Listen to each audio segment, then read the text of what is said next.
pinpointed on this earth the perfect man for the woman in question. Actually, she had found two, but one perfect man was out of town, so luckily there was another.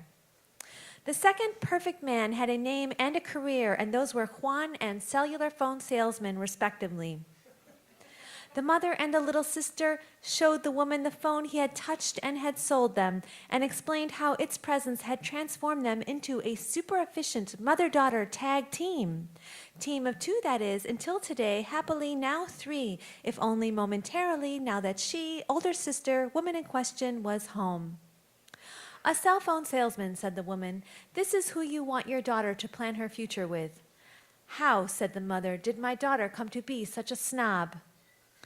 The woman questioned was slipping through thin fingers as she phoned Juan, the cellular phone salesman, on mother's cellular phone, phone to phone, because when the woman at first refused, the mother said she was deliberately ruining Christmas for everyone.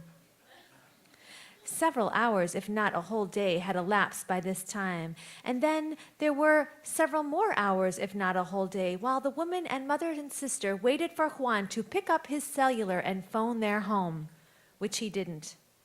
The mother carried the cellular phone from room to room, set it next to her as she pinned balls to the tree, and said, "Where is he? Where could he be? Maybe she should call again. How did she know he'd even gotten the message? These cell phones are so unreliable, and she should call again." Obediently, foolishly, the woman in question did call again, while meeting eyes with the younger sister and noting a note of sympathy in them, because everyone knows that according to the social rules and regulations we have agreed on, to leave 2 messages for a stranger is a bit untoward. But she left it, then retreated to her bedroom like the old days. Sure enough, he still didn't call. And sure enough, the mother was like a bride left at the altar. How dare he not call? She walked through the house, checking the phones one by one. He had said he'd like to take her out, and she had shown him the nicest picture, and now why would he lie, the bastard? Slowly, the mother circled around and around with the cellular phone. She tried to be casual, the mother, tapping on the door. "Hey, let's call Juan," like it was a forgotten invitation to a party. But the woman, yes, not a little girl of 9, would not be fooled, and even the sister agreed that 2 times was 2 times, that 3 times was 2 times too many. But when the mother began to get the swirled crazy eyes, the woman grabbed the phone and phoned again. This time, though, she lost all patience and dignity and said onto his voicemail the devastating, "Hello, Juan, my mother would like to go out with you." What happened next happened fast, which is why the mistake about the off button was made. When the woman said the mean thing, the mother grabbed the phone from the woman. She screamed a word that wasn't very nice about the woman in question, screamed it before she realized about the off button, that nobody had pressed it, and everybody stood horrified for one long moment before the mother ran from the room.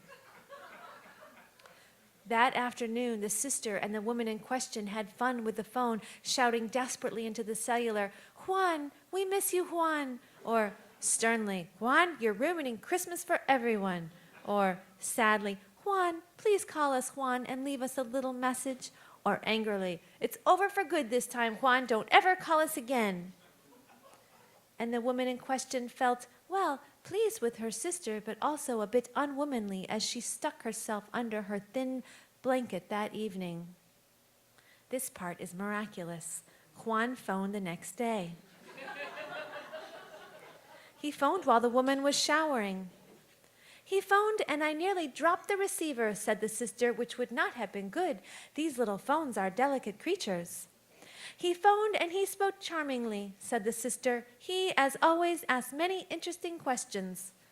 Which is impossible, of course, to even say such a thing, because how long is always if you've only spoken to him twice?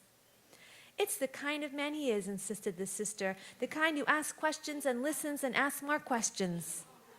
"Like a talk show host," said the woman. "What a treat." Still, she will go out with him on this very night. And for the next several hours, they are 3, yes. Look at them. They sew and unclutter. They pin hair and dresses. How womanly they are. How sisterly, how motherly, daughterly. And now here is the climax. Look how they stand in the mirror, the three, and joke and apply lipstick for the coming Juan, the cell phone salesman. The sister says she almost wishes she could go in her place. And the woman in question says she doesn't see why she shouldn't. Who cares if she's only 16? The sister and she could simply swap names. Or better yet, they could both go and say they have the same name and are, in fact, doubles. And the sister and the woman practice in the mirror, saying her name over and over, in unison and separately, and the mother joins in like a song. This is a nice moment. The next moment is not so nice. It will be a few hours later, and Juan will be very drunk and unable to drive the woman in question home. She will also be drunk and having a very unpleasant time with Juan, who can be a little mean. And she will, by this time she is in his apartment, an unsavory detail, phone the mother on Juan's cellular phone at 3 a.m, and the mother and sister will come and retrieve her, minus one shoe, which she will never recover, and it will be at this moment that Juan will utter the only statement anyone, anywhere, will ever remember him making, and he will roar it as he lifts his head from between two couch cushions. "Get your drunk sister out of here," he will say, and that will be his great contribution. Thank you, Juan. The very last part is this. We are in the front seat without any lipstick on, me and my mother and sister. It is dark and late. We aren't talking about Juan.